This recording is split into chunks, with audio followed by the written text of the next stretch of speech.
Hey YouTube, Jedi Fuka here, and in this video we're going to be talking about Endgame, the final boss. So we're on, of course, the very first server, so this should be opening up for the rest of you guys about the time you're seeing this video.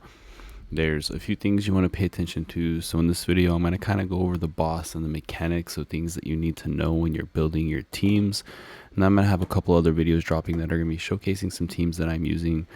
Now guys, in the teams that I do showcase in those other videos, they're going to have my legendaries, because whenever we're doing this boss, you want to be using the best champions you have, as I would expect you guys to be using your legendaries. So I know a lot of people are going to be complaining about how they're not free to play.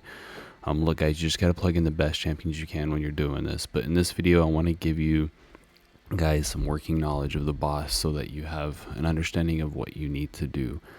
So to get into it really quick, as the boss goes on, there is going to be different stages that you got to pay attention to.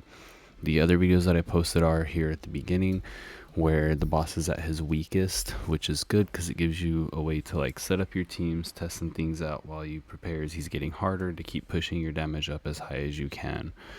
So once the dot boss hits 50% health up here, which you see my server just hit, then the next day it increases his difficulty and it's going to make him a little bit harder. So whenever I go to fight him tomorrow, it's going to be a little bit worse. Once we get into this a little bit, there's some damage rankings, so you want to try to push yourself up as high as you can to get these awards. It's definitely going to be hard to get in the top 50 and get those Lego scrolls depending on which server you're on and what you're up against, so don't focus too much on that. Most of this is going to be having fun and just seeing how high you can push yourself up whenever you're playing this guy. So we're going to go over the moves real quick over here into the info. There's one that we really got to pay attention to, but we'll go over all of them really quick. So to start, his entire cycle bar, it takes 30 seconds to cycle through. So that guys gives you an idea of what you need whenever you're trying to set up your teams. But it's 30 seconds for his full bar of attacks. Because this first one is just a hit you deal damage, nothing to really worry about. Second one, same thing, just does another hit, nothing too crazy. It can dispel buffs, so whenever you're setting up your stuff, be wary of that. Now this one is where this third attack is where it starts getting into making it a little more difficult building your team. So this one, he's going to do a recharge speed penalty, and then enemies with low ultimate energy will get hit with an accuracy penalty. The accuracy penalty, for the most part, you're not going to have to worry about too much depending on your champion setups, but for the most part, your damage dealers definitely don't have to worry about that. And the recharge speed penalty, depending on which team you use, depends on whether or not you should really be worried about it. On how you're doing your speed tunings. Most of my teams, honestly, I don't worry as much about this one as I do the next move, and that is this defense penalty down to. So this is the fourth move in there. So this comes in at, I believe, 18 seconds. We got 6, 12, 18, 24 seconds into the fight. You get the defense penalty too. So 24 seconds in, you got to either block this or heal it right after, because the fight after the defense penalty 2 is going to be a big hit. And even on like the very first, second round, if you're not ready to either up your defense or clear this off your team, you can easily get wiped literally whenever the boss does his final move the very first time around. So you got to be careful with that. So we're going to move this over. And then this is going to be the main move of the boss, and this is the one that you need to focus on how you build your teams. So this one, there's this thing in here called Power of Dragon Rage, and then a thing called Weaken, and this is a mechanic that we got to play around with to maximize our damage. So Copper Dragon lets out a long roar, dealing fire damage to all enemies. If it has no Power of Dragon, which is right here, it'll enter the weak mode, during which time it takes 50% more damage. So your goal is to make this enter weak mode. Otherwise, it removes all debuffs. So if it has Power of Dragon Rage on it, it's going to remove all of its debuffs. It regains 4 stacks of Power of Dragon Rage, which it does either way. So this is where you got to be careful, because he's going to do this massive hit, and he's either going to remove his debuffs or he's going to go into this weaken stage, and we want to try to make him go into weaken. So there's a few ways of how you manage this, and it's gonna get into it as we move on.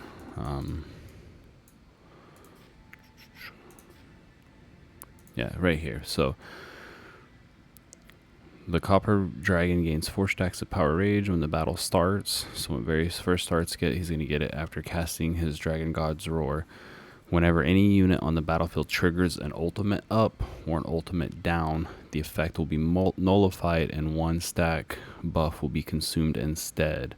Additionally, the Copper Dragon gains a total bonus. Basically, he gets a total bonus every time he cycles through all of his skills.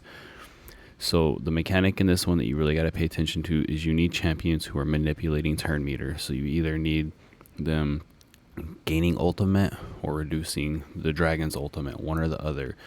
And so the dragon's going to start with 4 stacks of this Dragon Rage. Your goal is before this bar ends to have all 4 off, which means you need to have 4 times reduced his turn meter bar or increase your own turn meter bar. And what will happen is instead of it actually reducing his turn meter, he's going to lose this. Or instead of yours increasing, he's going to lose this. So this is very, very important with controlling this boss, putting it in that state of weaken, and maximizing your damage. So you need champions who are doing ultimate up, ultimate down. So you want to go through your champions, and if you don't have these people leveled out already, hopefully you do, then use whatever resources you have to get a few of them up to stack into your teams. Now, if you don't have these ultimate up, ultimate downs, then what you're going to want to do is you're going to want to mostly ignore the power of Dragon Rage then, and you're going to want to just control making sure that you keep the defense penalty down off of your team and then maximizing your damage that way. So you want to just keep cleansing and healing your team and try to power through that if you're not manipulating turn meter. Now, these other few things on here, nothing too crazy to worry about. What this one is letting you know is once the boss hits this massive amount of damage, all subsequent damage is scaled down to 10%. I believe that this works as like a server-wide thing, so this is just as the time goes on, the boss gets a little bit harder, and then he's immune to all control effects, which is just like any other boss.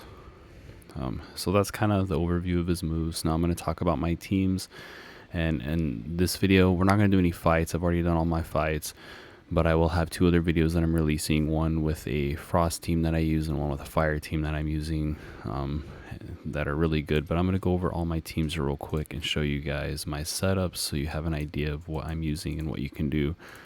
Now we're just going to jump over to any dungeon. We'll just do this one right here, and that way I can go into my preset loadouts and just show you what my teams look like. All right, so we're going to jump right in here. So this one's called Trash because this is like my leftover team, but basically I have 6 teams that I've been working through. 1, 2, 3, 4, 5, 6. Yep, so these are the 6 that I worked on today. For my server, we're on day number 3. The first 2 days I didn't have time to actually play around with this at all, so I just ran the teams that I had, did really low damage. But on today's, as you saw looking over there, I did 200 mil damage. And the way that I did that was making sure I played with turn meter manipulation. So my first team here, which is already in a video that I posted, is going to be my Frost team. The way we're manipulating turn meter with this team is we're using Megan because she has an increase turn meter on her A2, where she heals an ally and recharges ultimate energy. So every time she uses her A2, she drops the Dragon Rage off of the boss, and once the Dragon Rage is gone, she'll be able to increase your turn meter. But we don't really care about actually increasing her turn meter. We're just trying to get off the boss. The other person in his team that is super OP is Ripicus here. I know a lot of you aren't going to have him, but for those of you who do, make sure you're utilizing him. The reason why he is so good is because on his ultimate here, he does this 3-hit attack, and every hit has a 35% chance of reducing the ultimate by 20%. So on his ultimate here, if you get super lucky, you'll knock out the entire bar with 1 hit with him. If you're not super lucky, you're still going to end up wiping out the bar before it gets to the end of his move. So basically, if you have these 2 champions, you don't have to use them together, but putting one on one team and one on another, if you want to split them up to try to get that like maximized for your teams, if you have them, they are really good champions to use. And that's how this operates. Is Ripicus, he does my tank, he gets rid of that ultimate for me, and then Megan here, she cleanses the defense down at the very end. So I use her special right before the boss hits, cleanses the defense down, And then her A2, she helps manipulate turn meter to keep the Dragon Rage off the boss. And then I have my 3 damage dealers going in there doing massive damage. So this is my hardest hitting team right now. It hit 56 million damage. My next team I used here is my Dauntless team. Once again, I get it, you're going to be seeing my OP legendaries. So when I first did this, I actually used Catherine instead of her, but then I switched her out because I'm using Catherine in another team, which we'll show here in a minute. But for this team, just to give you another idea of that turn meter manipulation and some champions you can use, I use Clovis and Hugo here. Hegio, however you say his name.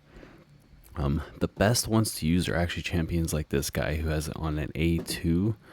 So in his A2, he has the second attack recharges his hero's ultimate by 20%. So this is getting cycled a lot more than the ultimate ability, which is really good because just off of this A2 alone, he can pretty much take care of the boss's Dragon Rage. So if you have Hugo here, Hegio, however you say his name, if you have him, he's really good to set up. I'm going to click on this team just so that you can so you have an idea of what I did there. Here we go.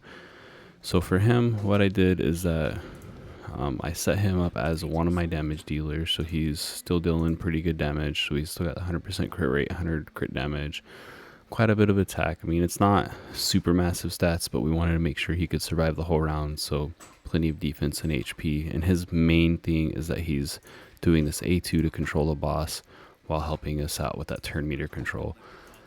Now Clovis here, he has the attack penalty down to and an ultimate reduction right here. So he's really good because he helps with the boss, but also gives us that attack penalty to help us keep the boss from wiping us. That is another way to deal with the final hit on the boss, is if you can do like an attack penalty down right before the boss is doing his last move or two. That's going to help you out a lot. And then Jillian here, which like I said before, I used Catherine right here. She has a cleanse, but her cleanse only dispels one debuff. The way I utilize her is that I've tried two different ways. One way is where I cleanse off the recharge speed penalty to keep my stuff going, and the other way is where I wait till the defense down is on and I use it. The main thing with her is because she does the defense up 2 is that I just want to get that defense up 2 up before the final hit goes, so even if she doesn't cleanse the defense down, it's okay. So sometimes what I do is right before the boss lines the defense down, I'll actually use the cleanse to get rid of that recharge speed penalty, and then I'll get that defense up to help me take the hit. But that's that team there. That's another example of the turn meter manipulation. I pulled in these 2 epics, so they're doing all the work to keep the boss under control, and then I bring in my OP legendaries to do my damage. Now another video I'm going to show is going to be showcasing this fire team right here. This is a really good team to have. You have a free legendary, you have an epic who does amazing damage. Tonalman right here actually does the most damage for me. Vikhook here is amazing because he completely cleanses off all the debuffs, so I just basically time him out to where he goes right before or right after the boss does the defense down 2. So at that point you have all the debuffs on your people, and Vikhook here will cleanse everything off of everyone and heal them at the same time. And then we have Furbath, of course, with his amazing heal, but I time his attack out to where he also does the attack down right before the boss's final hit. So between the 2 of these, we don't have any defense down and we have that attack down, so it keeps our team alive for pretty much the entire fight. Now the star champion of this team is actually going to be Felicity here. So what is so good about her is she can control the boss's Dragon Rage all by herself, all thanks to this move right here. So anytime her basic or attack or her battle skill triggers a critical, she recharges her own ultimate by 5%. So even though it's a super low 5%, she's pretty much every time she's hitting a crit, she's taking away the Dragon Rage. So the Dragon Rage actually falls off the boss like within the first like 5 or 6 seconds of him getting it. Like literally basically as soon as he gets his Dragon Rage, she takes it right back off. So she completely controls the boss with that. Every time he goes to his final move, just because of her alone, the boss will get that weaken on, and then we can just annihilate the boss while he has the weaken up. And I'm going to show a video with this team, but Guys, if you have Felicity, definitely a really good champion to use. Now, these next three teams, I'm still playing with them, but I still did really good damage.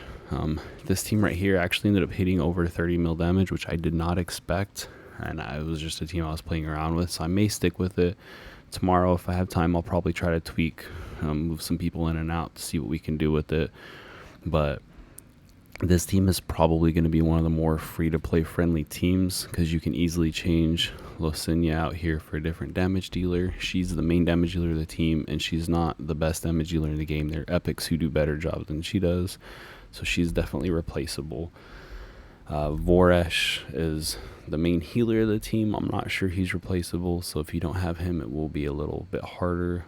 But we're going to go through these guys real quick because they're all going to be really good too. So we have Questa here with her, is it A3? Yep, so her A3, she has this chance of stealing part of the ultimate of the boss, so that helps take care of that Dragon Rage a little bit. Now, she can't do it by herself because she doesn't go fast enough to take it all out. So what I did is I brought in Adri, a rare, and Adri on her A3 here. She has the ultimate energy down by 10%. So between Adri and Questa, we are able to take care of the Dragon Rage with this team. And then the way this team works is basically these two deal the Dragon Rage. Questa also still does quite a bit of damage. Voresh heals us. And then we have our Iceman over here, the Adventurer, to give us a shield. I use the shield right before the final attack on the boss.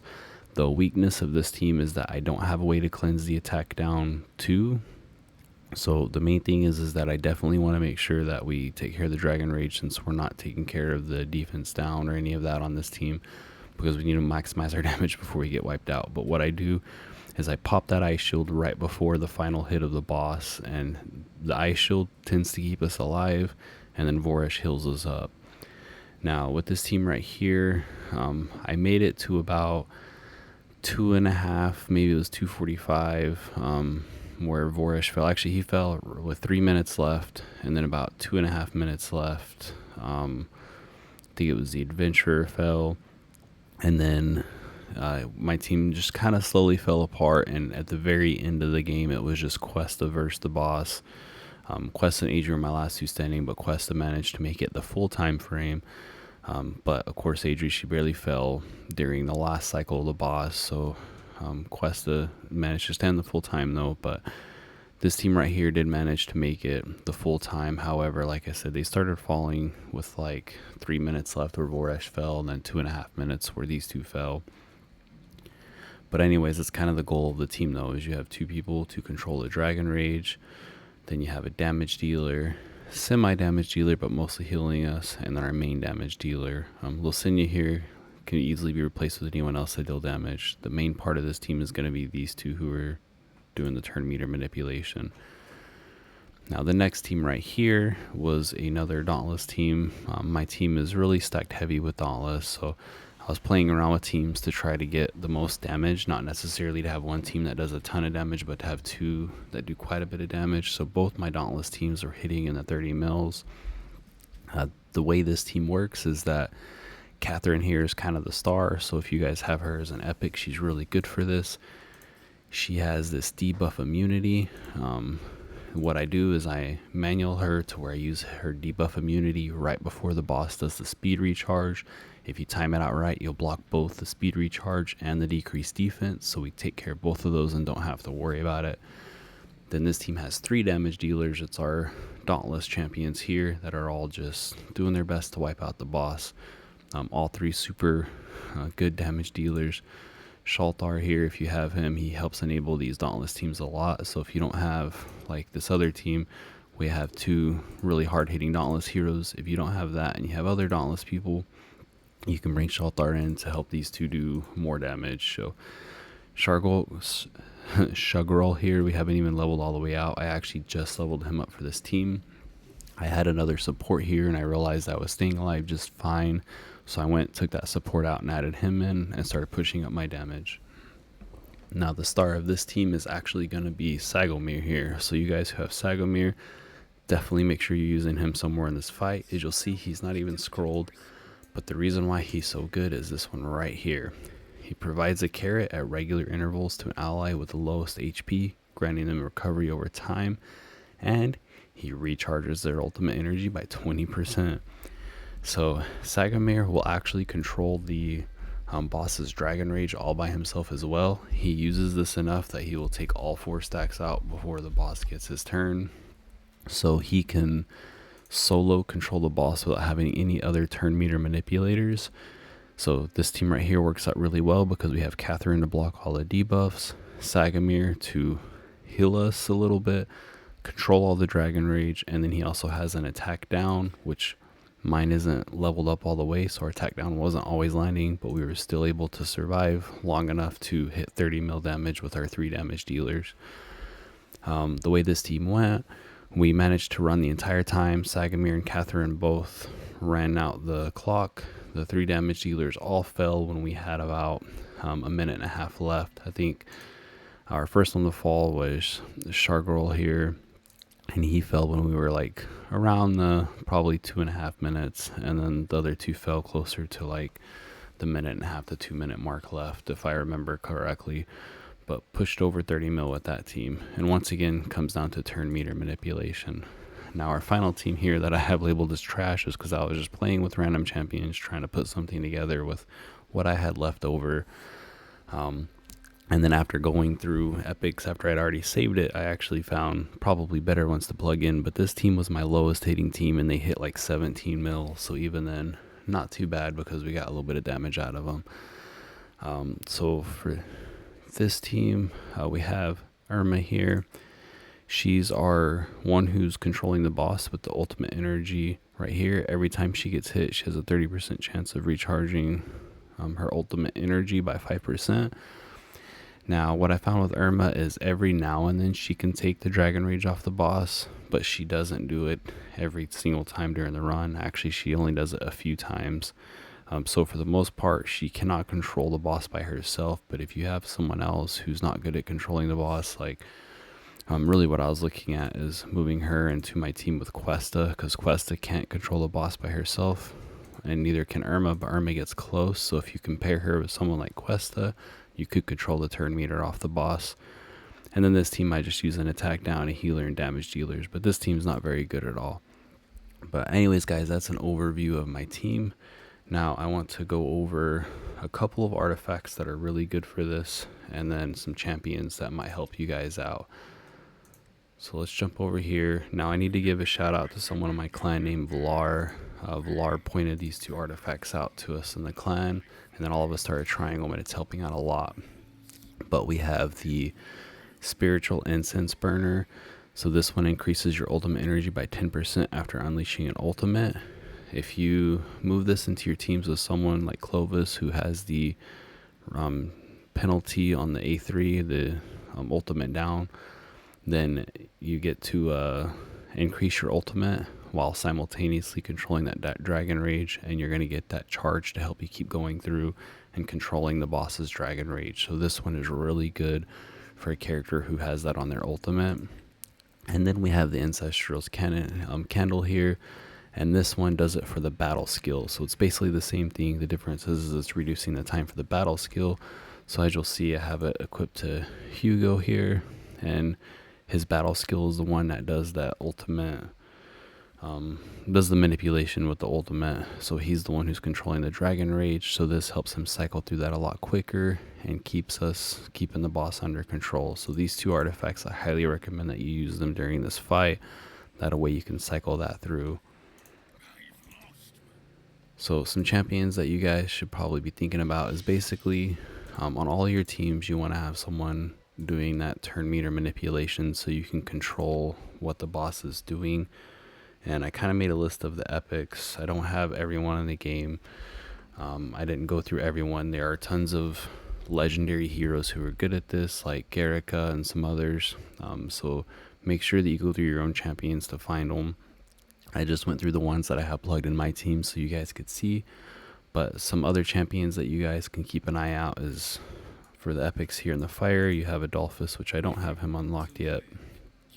He has a recharging ultimate on his 8-2, so he would be really good with that. Anyone who has it on their battle skill is going to do an amazing job. The battle skill one is definitely the best one for it.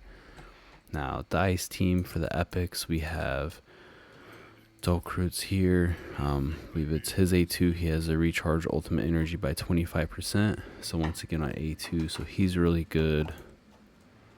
He helps you out with that. Solveless here. He also has some manipulation. His is on the A3. He has a chance of reducing the ultimate by 30%, and this is a 50% chance. Now, I haven't used him yet. I'm guessing by looking at his kit that he can't control the boss by himself. But once again, you pair him with someone like Quester or someone who also can't control the boss by themselves, it's going to help you out a lot. Then we have, I believe, Cardus here. He has the... Yep, so for him, it's on his passive. He has a 25% chance to be immune to inflicted debuffs. The way his would work, though, is you don't want to pair him up with someone like Catherine, who's going to be granting him immunity, because if he's already immune, he's not going to do this. You want him to have a chance of being immune to the debuffs, and then he's going to get that recharge ultimate energy, which will manipulate the boss's turn meter. So he's not the best for this, but he is someone that you can also plug in or use him once again with someone else who's not super great at it. I'm going in Necro. In the legendary, if you guys have Ripicus, 100% use him. You'll see my run with him. It's insane. Questa here, as we went over her. It's on her ultimate. She has the stealing 30% of the ultimate energy, which will help with the boss. Then there is Irma right here. There's the other one that we already talked about, but she has it up here on her passive. So she's also really good for this. And then don't forget, guys, the rare Megan. And she has it on her A2. She's one of the best champions for this fight, and she's a rare. So I mean, guys, if you have Megan, hopefully you have her leveled out. If not, go level her, plug her into one of your teams. You're not gonna regret it. Getting down into Radiant, we have my legendary is Sagamir that I'm using. I'm sure there's other legendaries who do it, but in the epics we have Hugio here. He has it on the A2. He's excellent at this job. He did a really good job on my team. Another one in here is Clovis. He can't do it by himself because his is on the A3, but he gets close to doing it by himself, so you pair him up with just about anyone else and you're definitely going to be able to control the boss using him. So keep an eye out for him. He also has that attack down too. Definitely someone you should consider in this fight. And then Nessa here, I don't have her unlocked, and this chick looks really badass, so hopefully I get her unlocked soon. I've still been pulling my purple dice because I'm trying to get her and Adolphus. They're two champions that I would really like to try out. But for her, she has a passive where when this hero skill deals damage to enemies with debuffs, it reduces their ultimate by 15%. So as long as you got debuffs going up on the boss, she can also control the ultimate. And because it's on her passive, I believe she'd be able to control it on her own as well, as long as you can keep the debuffs up on the boss. Because it will make it to where both her A2 and her A3 are helping you control it. So don't overlook her. She's definitely a really good one. And then in the lightning, I know that Shook here, I believe he has it. I don't have him unlocked either, but his, I believe it's to his passive. Yep, so the hero gains 10% ultimate energy when an enemy gains a buff. I'm not 100% sure how well he works, but I think he would work out for the boss because the boss is buffing himself, and when he puts the Dragon Rage, I believe it's going to count as a buff. I'm not 100% sure, but I'm pretty sure it will, and so if it is, then Shook will help you out with that. And then for poison, to be honest, guys, I don't know anyone in the poison that's really going to do this job. I was going through them, but kind of went through them kind of quick. Haven't really thoroughly gone, so if you guys know any, let me know. But anyways, guys, that's just kind of a little bit of an overview of this boss. I really wanted to get this video out there so that it will hopefully help some of you guys out. The first few runs that I did on this, and even last season, during season 0, when I didn't pull any of my gold dice and I was running epics and rares, I didn't really pay attention to the Dragon Rage on the boss. And to be honest, I didn't realize how much you could control it because I just didn't delve too deep into it. I just hit the boss daily and then kind of jumped off. I was a little fatigued at the end of that season because really I wanted to pull some legendaries and I was just ready for season 1. So this season, now that I've gotten into it and I had time to spend on it and actually fine tune a few of my teams, I wanted to get the information out there and share it so that you guys will have an idea of what you're doing. Now that I've talked about it, hopefully you guys will check out my other videos that I'm posting with my team doing runs. I have the Frost team one already posted. I'm about to post the Fire team. It might be out around the same time as this video, and that way you can actually see what I'm talking about in action. But like I said, guys, the main thing with this boss is that turn meter control to control the Dragon Rage. And anyways, that's all I have to say with that. Hopefully you guys have a good one, and hopefully this helps out.